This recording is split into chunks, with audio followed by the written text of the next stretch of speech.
আসসালামু আলাইকুম। অনেকের মনে একটা কোয়েশ্চেন থাকে যে চাইনাতে সেলফ অ্যাপ্লাই করে কি অ্যাডমিশন পাওয়া সম্ভব কিনা। সো আজকের এই ভিডিওতে এই কোয়েশ্চেনটার অ্যান্সার দেওয়ার চেষ্টা করব।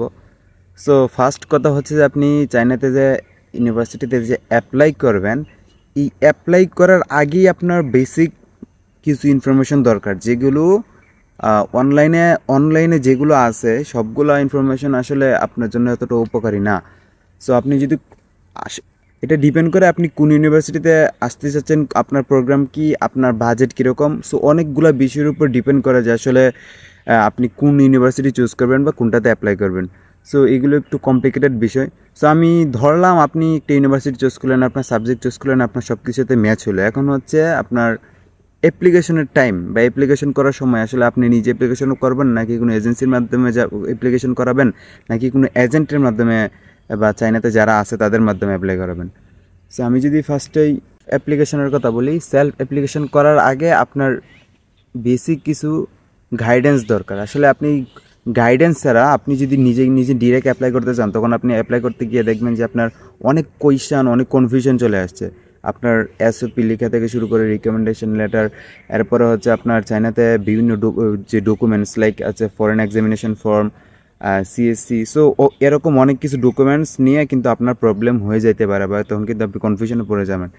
মানলাম আপনি এগুলো আপনি কমপ্লিট করে ফেললেন, এগুলো কমপ্লিট করে আপনি সুন্দর করে আপনি অ্যাপ্লিকেশনটা করলেন। এখন আপনাকে অ্যাপ্লিকেশন করার পর অ্যাপ্লিকেশন ফি জমা দিতে হবে। অ্যাপ্লিকেশন ফি কীভাবে জমা দিবেন? অবশ্যই আপনাকে বেশিরভাগ ইউনিভার্সিটি কিন্তু ইন্টারন্যাশনাল ট্রান্সফার অ্যাকসেপ্ট করে না। অ্যারাউন্ড 95% ইউনিভার্সিটি কিন্তু ইন্টারন্যাশনাল ট্রানজ্যাকশন করে না। সো তাদের নিজস্ব চাইনাতে যে ব্যাঙ্ক অ্যাকাউন্ট আছে ওইটার মাধ্যমে টাকাগুলো ট্রান্সফার করতে হবে। সো এই জন্য অবশ্যই আপনার কোনো পরিচিত মানুষ, কোনো এজেন্ট বা কারো না কারোর প্রয়োজন হবে।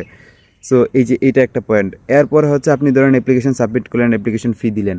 এরপরে যখন এই অ্যাপ্লিকেশনটা যখন ইউনিভার্সিটির হাতে যাবে, তখন তারা আপনার সবগুলো বিষয় রিভিউ করবে।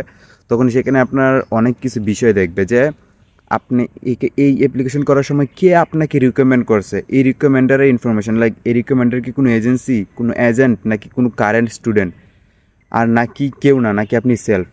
সো এই যে এতগুলো বিষয়ের উপর ডিপেন্ড করে প্রপার ডকুমেন্টস, অ্যাপ্লিকেশন ফি জমা দেওয়া, রিকমেন্ডার, এই সবগুলো বিষয়ের উপর ডিপেন্ড করে আপনাকে প্রাথমিকভাবে তারা সিলেকশন করবে।